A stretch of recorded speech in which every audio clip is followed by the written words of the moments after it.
Hello everyone, yan welcome po tayo guys sa Pinoy TV, no? Yan. Sa sulok man kayo ng mundo. Yan, Luzon, Visayas, Mindanao, sa aking mga mahal na supporters, no, OFW, sa lahat po sa Middle East, no, saan kayo ng bansa dito sa abroad, kaya welcome po dito guys sa aking YouTube channel, no? Ngayon guys, mayroon po tayong pag-uusapan. Ito po yung in-announce ni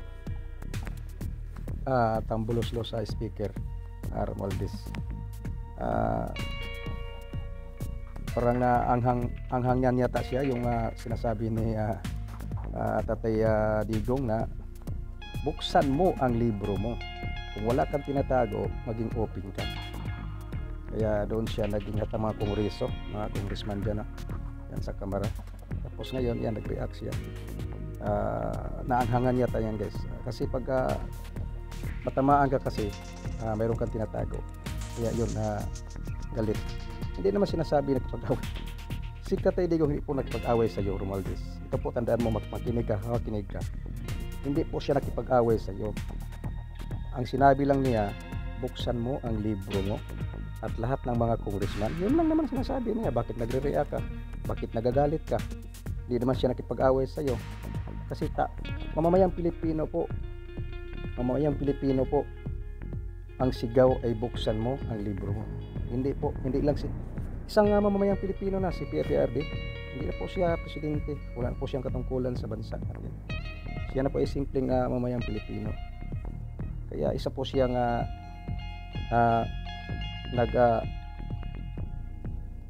kuan sa iyo na buksan mo yung libro mo at saka yung mga congressman para maging open sa lahat. Yun lang, huwag ka magagalit. Kung open ka, wala kang tinatago, sige, right, go, buksan. Yung guys, no, yun pakita naman guys, meron kong video guys, tingnan natin at saka panoorin nyo guys, kaya na po mag-finish dito. Kaya let's go watch this video guys. Sabi ng Speaker Martin, I will stand and fight against anyone. Teka muna, bakit? Sino ba nang-aaway sa'yo? Wala naman nang-aaway sa'yo Ano pa sinabi niya? We will also not allow anyone to stop us from accomplishing our mandate for our countrymen. Bakit? Sino ba pumipigil sa'yo? Kung tinutukoy mo si dating Presidente Duterte, Speaker Martin, makinig ka ng maayos para hindi ka nagkakamali ng landas. Hindi ka naman binabanatan Humihingi lang ang dating Presidente Duterte ng accounting. Hindi away yun. Kung baga, pinapaalalahanan kayo ang inyong mga tungkulin sapagkat public office is a position of trust and you're accountable to the people. Ngayon, nagre-react ang Kamara de Representante dun sa binanggit ng dating Pangulo na Rotten House. Ang problema naman po sa inyo kasi, kahit nung wala pa kayo dyan sa Kamara de Representante, rightly or wrongly, that has been the reputation of the House of Representatives. Talagang yan ang reputasyon Kung may inuulit lang yan ang kalakaran, yan ang pananaw ng maraming tao sa ating mga kababayan. At hindi naman po masasabing walang basihan ang ganong pananaw. Sapagkat kung titingnan natin ang mga demanda sa mga miyembro ng Kamara at pati ng Senado, ay makikita natin na punong-puno ng demanda ng mga katiwalayan. Maraming conviction, meron ding absuelto, pero the fact is, talagang maraming graft cases against the members of the House of Reps. Kaya yan ang naging reputasyon. Kaya yung mga bago pa lang na kinatawan, huwag kayong magre-react. Yan talagang pinasukan nyo. Ever since wala pa kayo dyan, yun na ang reputasyon. Tama man o mali, yan ang reputasyon. Attorney, meron ding ilan sa ating mga kababayan o mga political analyst pala ay nagtatanong kung may bagong mukha na ba yung oposisyon at yung mukha na yan ay tinuturing si dating Pangulong Rodrigo Duterte. Ano naman ang masasabi mo doon? Unang-una, gaya nga ng sinabi niya, walang oposisyon Yung dilaw, wala na. Mukhang ibinaon na sa lupa. Natakot na. Hindi sila makaahon doon sa repudiation na tinanggap nila nung nakaraang halalan. Ito naman mga kaliwa, iba naman ang ginagawa nito. Puro lang pintas wala namang mga batayan. Ang ang mainstream media tahimik din. Tahimik.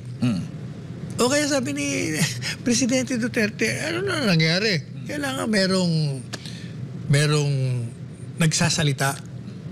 Mabuti itong programa natin habang sinusuportahan natin ng Administrasyong Marcos Jr., hindi natin masuportahan yung mga hinirang niyang mga kabinete, miyembro na palpak. Hindi naman pwede yan. Subalit, ang programa natin, pinupuri din. Anim sa kanila ang madalas natin purihin dito. Yung iba, paano natin mapupuri? Hindi natin marinig kung anong pinaggagawa nila. Hindi mo matawagan. Pag tinawagan mo, hindi ka naman sinasagot. Pag tinext mo, wala rin.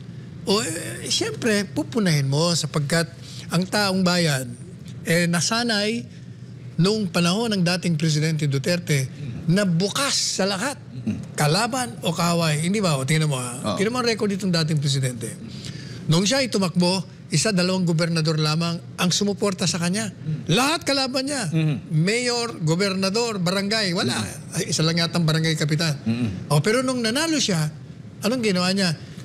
Binagyan niya, binuhos niya ang pera ng taong bayan na galing sa kanila. Ibinalik sa pamamagitan ng lahat ng mga gobernador, mayor, barangay kapitan. Kaya mahal na mahal siya ng taong bayan. Pero dahil wala siya sa kapangyarihan, alam niyo naman dito sa atin, ang ihip ng hangin ay nagbago.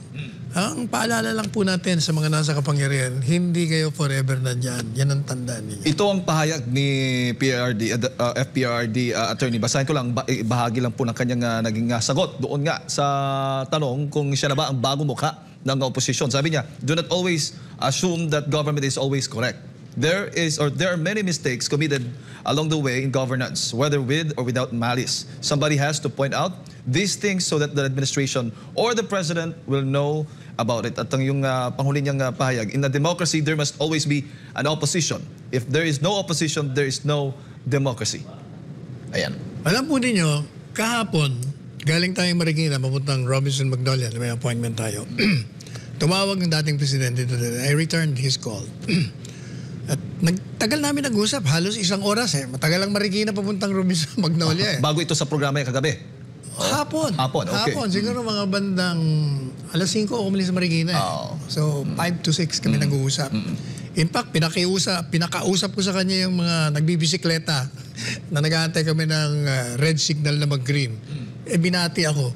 Tama-tama kausap ko siya. Sabi ko, kumusta kayo? Duterte pa ba kayo? Opo, kausapin niyo ang dating Pangulo. Kinausap niyo yung speakerphone ko. And one of the topics that we discussed, yung pinag-uusapang coup, destabilization. Sabi niya, ang problema, sabi ko dun sa mga nakausap niya rin daw yung mga iba. Kasama yan sa demokratikong space na tinatawag.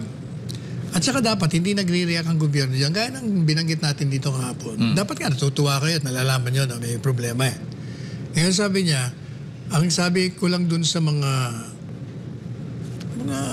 military officers, retired, tuloy nyo yan pag-uusap ninyong ganyan. Na may pinupuna kayo. Mabuti ang nalalaman. Pero wag nyong gagawin ng lihim. Don't do it sa brosa, sabi niya. Huwag lihim. Ilantad nyo. Para nakakarating sa kinauukulan.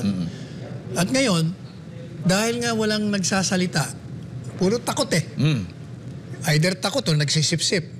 Marami nagsisip-sip Sabi ko nga kay BP Sara Baka hindi makatanggap ng pondo. Dahil nagpasalamat sa suporta ko sa kanya Sabi ko, palagi naman akong nasa likod mo at sa harap mo. At pinagtatanggol kita sa mga detractors mo. Mga detractors mong open na detractors or closeted or nagtatago. At meron ding mga balat kayo. Marami talagang balat kayo. Mga nagsisip-sip, kunyari sa kanya, pero mga lihim na mga kaaway. Kaya itong si Presidente Duterte, nung makita niya na mukha yatang wala nagsasalita. Kaya if you notice, he started even his show, naging dati, once in 2 months lang yan Biglang naging every week. Ngayon parang twice, 3 times a week na, di ba? Hindi ko nga, akala ko nga ngayon ang programa niya. Kaya I missed his program last night. Kaya mabuti ho yan. Makinig na lang kayo. Di ba sabi ko na nga natin dito Mas mabuti yung naririnig ninyo kasi nagsasalamin ho yan ng damdamin ng taong bayan. Kaya makinig kayo, wala namang mawawala. Pero wala hong nananakot sa inyo. Sino ba si dating Presidente Duterte manakot sa inyo? He's powerless. Ang kanyang kapangyarihan ay naroon sa suporta ng taong bayan dahil sa kanyang record na hindi malampasan ng kahit na sinong naging presidente ng bansa.